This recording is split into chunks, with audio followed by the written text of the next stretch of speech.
यहाँ तो बड़े बड़े आरोप लगा दिए हैं। राहुल गांधी को हास्य कलाकार कह रहे हैं, कांग्रेस की 13वीं कराने की बात कह रहे हैं, और आपने ऐसे कानून बनाए कि हिंदुओं के मंदिर जो हैं वो उनका जीर्णोद्धार ही ना हो सके। बड़े आरोप हैं। नीति के निराश्य कलाकार हैं ये लोग।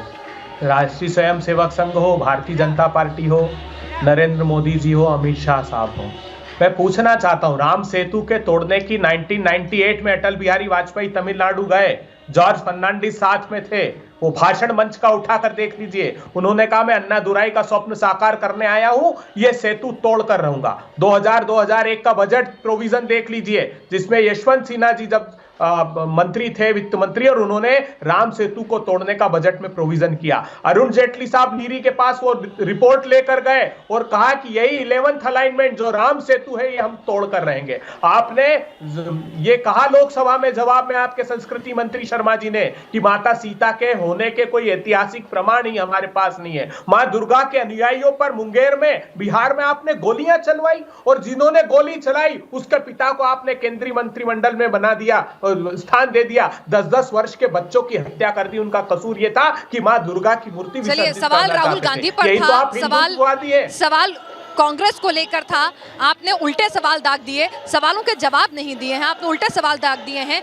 प्रेम शुक्ला जी, यहाँ तो राम को काल्पनिक कैरेक्टर बताने वाली जो पार्टी है वो यहाँ पर कह रही है कि यहाँ पर आप ही के ऊपर सारा दोष मढ़ रही है। जरा इन सवालों के जवाब आप खुद दे दीजिए अभय दुबे जी को, फिर मैं एक बार दोबारा अभय दुबे जी के पास सवाल लेके जाऊंगी जो रागी जी ने उठाए थे।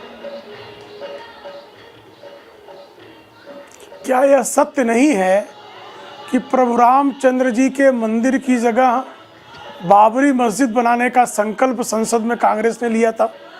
क्या यह सत्य नहीं है कि प्रभु रामचंद्र जी को काल्पनिक बताने का दुष्कर्म सर्वोच्च न्यायालय में शपथ पत्र दायर करके श्रीमती सोनिया गांधी की सखी श्रीमती अंबिका सोनी ने के मंत्रालय ने किया था कि नहीं किया था? क्या यह सत्य नहीं है कि मंदिर में जाने वाले लड़कियां छेड़ते हैं, ये श्रीमान राहुल गांधी का वक्तव्य था?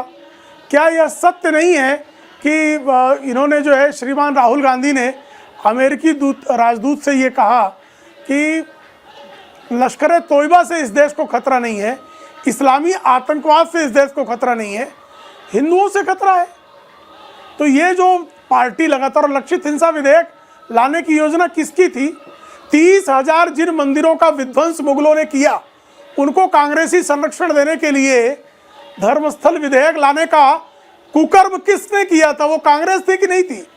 कृपा करके अभय दुबे जी इसका उत्तर दे दें कि 30,000 जिन मंदिरों का ध्वंस आतंकियों ने किया, आतंकियों के आका आक्रांताओं बाबर, औरंगजेब, अकबर इत्यादि ने किया, वो उस विध्वंस के लिए जो मुगलों ने किया, उसके पहले की जो अन्य सल्तनतें थी इस्लामी, उन्होंने किया, उन मंदिरों को पुनर्स्थापित करने की बजाय वो मस्जिदिया मकबरे करने की जरूरत क्यों आन पड़ रही है? अखिलेश जी आप पर ये भी आरोप लगा रहे हैं कि आप भगवान कृष्ण का जप इसलिए कर रहे हैं, उनके मंदिर निर्माण की बातें इसलिए कर रहे हैं क्योंकि आप मुश्किल में हैं। वही भगवान को याद करता है और वही इतिहास के पन्नों को टटोलता है।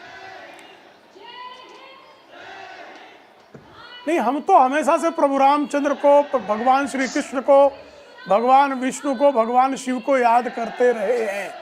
ये कोई नई बात नहीं। जब अखिलेश सिंह यादव के अब्बा जान श्रीमान मुलायम सिंह यादव जब राम भक्तों पर गोलियां चला रहे थे तो कोई चुनाव नहीं था। भारतीय जनता पार्टी के आह्वान पर हजारों की संख्या में कार सेवक अयोध्या में निशस्त्र होकर शांतिपूर्वक कार सेवा करने गए थे। श्रीमान मुलायम सिंह यादव ने 2017 के विधानसभा चुनाव में यह स्वीकार किया मुस्लिम जमात के सामने, यदि आवश्यकता पड़ती तो हम और हिंदुओं की, राम भक्तों की हत्या करवा देते, लेकिन मुसलमानों का जो हित है, विकास के मॉडल की बात करने के, विकास और धर्म के समागम की बात करते करते आपको भी क्यों इतिहास में जानने की जरूरत पड़ गई है? कपीश जी मुझे एक बात बताइए, ठीक है, एक मिनट, बिल्कुल मैं आपके पास आऊंगी, लेकिन कपीश जी मुझे एक बात बता दीजिए कि आपकी जब सत्ता थी, और ये सवाल मेरा अभय दुबे जी से भी है, आज जो काम हो रहा है वो पहले भी हो सकता था, वो पहले भी हो सकता था। ऐसा नहीं है कि काशी आपको तब नजर नहीं आती थी। काशी की बदहाली, उसकी टूटी फूटी सड़कें, उसके नंगे तार, उसकी संकरी गलियां, काशी विश्वनाथ धाम के आसपास का जो इलाका है वो क्या अखिलेश जी को नहीं दिखा, कांग्रेस पार्टी को नहीं दिखा? तो ये तकलीफें तो जस की तस थी ना। अगर आज किसी ने वो तकलीफें देख के 33 महीने में काम कर दिया है तो हक बनता है उसका श्रेय लेने का। आपकी नाकामी है कहीं ना कहीं, आपने नेग्लेक्ट किया तभी तो वो श्रेय ले रहे हैं। आपने करवा दिया तो ये कैसे बनवा पाते? ये कोई अदालत में लंबित मामला थोड़ी था। पिनाक जी सबसे पहली चीज तो ये है ये जो कि विकास को अनुक्रम में देखा जाना चाहिए, और इसलिए देखा जाना चाहिए कि जब रोड बनती है तो टूटती भी है।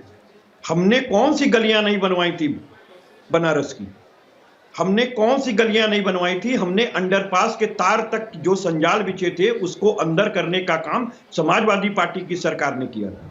और मैं बार बार आपसे आग्रह कर रहा हूं, सरकार में ये है, ये आरोप ना लगावें। आप 2015-2016 का बजट उठा करके देख लें इसके विस्तारीकरण का, आपको समझ में आ जाएगा। वरुणा कॉरिडोर हमारा ही किया हुआ है, क्यों नहीं लाभ लेना चाहते हैं?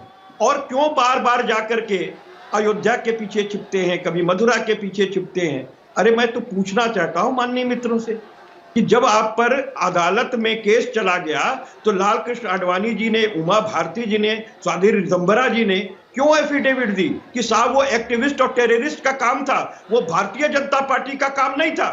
इन्होंने एफिडेविट दिया है, यानी वो कार्यसेवक नहीं थे, वो आतंकी थे, ये बता रहे हैं। और शिवसेना बैन हुई थी क्योंकि शिवसेना ने कहा कि ये हमारे कार्यकर्ता थे।